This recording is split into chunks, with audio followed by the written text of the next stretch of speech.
Selamat pagi Sensei dan teman-teman. Pada penjelasan kali ini, kita akan belajar mengenai pembabakan periode di Jepang. Bersama saya, Liana Gabriela dengan NIM 25, dan rekan saya Maria Dwi Melinda, NIM 12, akan membantu menjelaskan periode-periode tersebut yang dikemas dalam bentuk video singkat agar penonton dapat lebih mengerti tentang sejarah Jepang. Hajime Masho! Yang pertama, periode Jomon atau Jomon Jidai dari tahun 10.000 sebelum Masehi sampai 300 sebelum Masehi. Periode Jomon merupakan salah satu zaman prasejarah di Kepulauan Jepang. Periode ini terjadi pada zaman Pleistosen atau batu pertengahan sampai zaman Holosen atau batu baru. Jomon merupakan zaman tertua di Jepang. Jomon itu sendiri memiliki arti tembikar sebagai alat artistik. Periode Jomon terdiri dari 4 pembabakan. Yang pertama, Incipient and Initial Jomon. Yang kedua, Early Jomon. Yang ketiga, Middle Jomon. Dan yang keempat, Late and Final Jomon. Selanjutnya, kehidupan periode Jomon. Masyarakat Jomon tinggal di daerah dekat sungai, pendalaman, atau sepanjang pantai. Bertahan hidup sebagai pemburu dan pengumpul jenis tanaman yang bisa dimakan. Mereka biasa berburu rusa, babi hutan, dan kelinci. Mereka juga menombak ikan-ikan di laut, yaitu ikan salmon dan flatfish. Mereka juga memakan kerang dan kima air tawar. Manusia Jomon awalnya hidup bernomaden, namun pada akhirnya mereka berdiam di suatu tempat untuk bertani dan memancing. Hal ini dibuktikan dengan ditemukannya beberapa permukiman.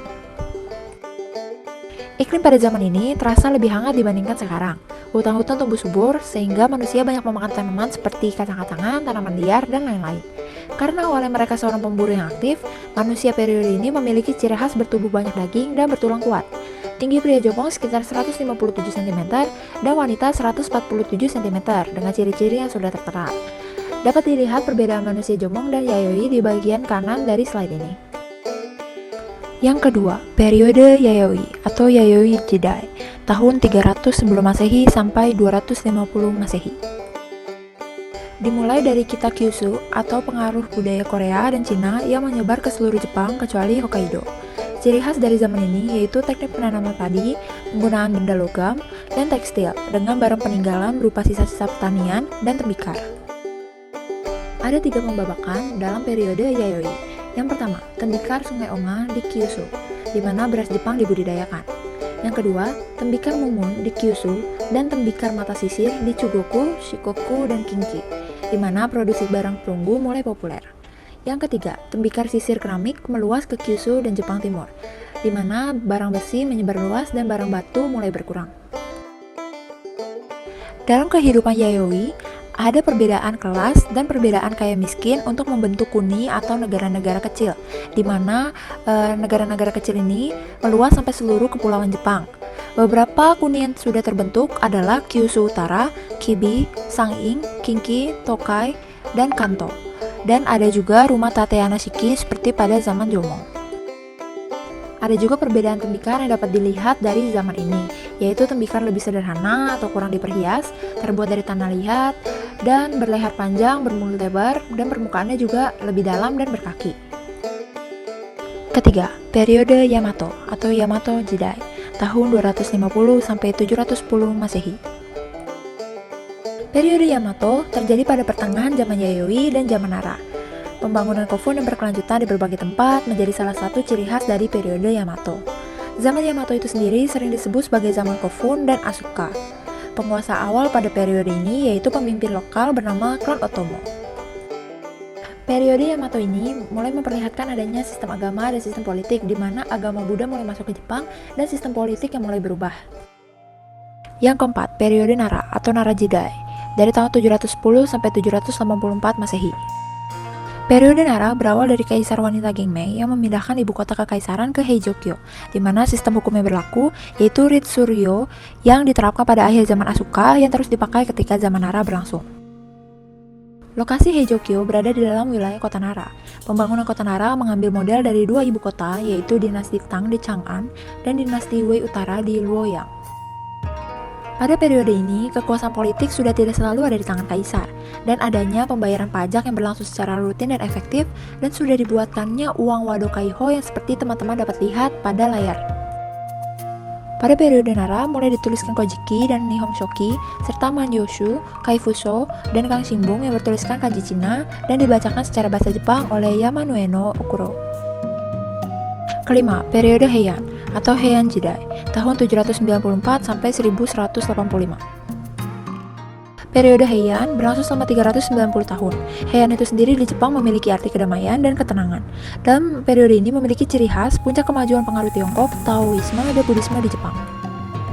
Pada periode Heian, ada novel tertua di dunia yang ditulis oleh Murasaki Shikibu yang berjudul The Tale of Genji.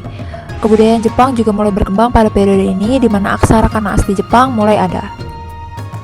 6. Periode Kamakura atau Kamakura Jidai, tahun 1185 sampai 1333. Periode Kamakura berlangsung sekitar 150 tahun di mana Minamoto no Yoritomo mendirikan pemerintah samurai di Kamakura yang sekarang menjadi prefektur Kanagawa yang mendirikannya oleh beberapa samurai ternama yaitu Tokimasa Hojo, Yoshitoki Hojo, dan beberapa samurai Bando lainnya.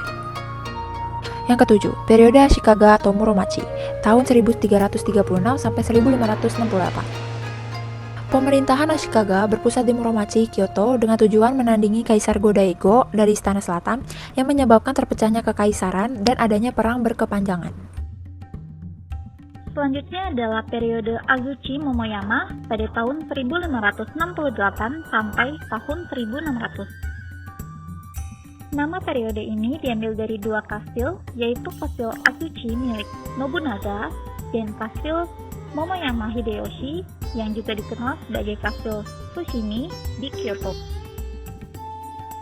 Simbol budaya pada era ini adalah arsitektur kastil. Periode Tokugawa pada tahun 1603 sampai tahun 1868. Periode Tokugawa merupakan landasan bagi Jepang menurut negara modern. Pada periode ini, perkembangan kebudayaan tradisional Jepang sangat pesat. Garis waktu periode Tokugawa.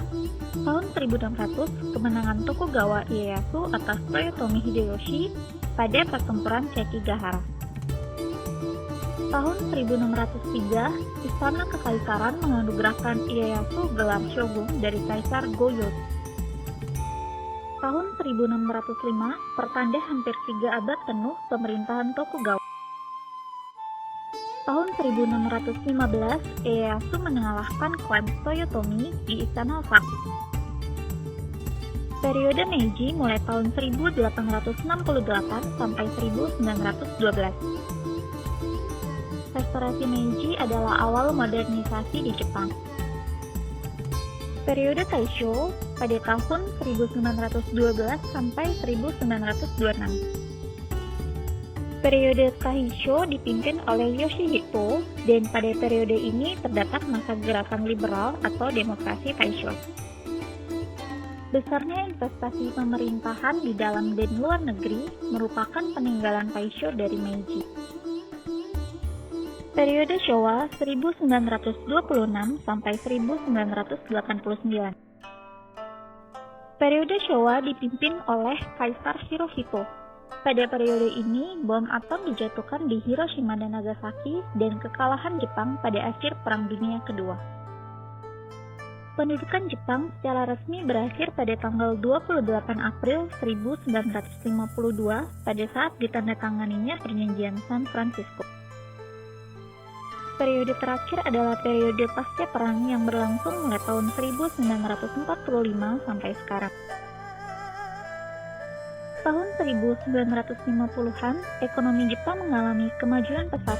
Lebih dari 10 tahun setelah itu, rata-rata tingkat pertumbuhan ekonomi mencapai kurang lebih 10%.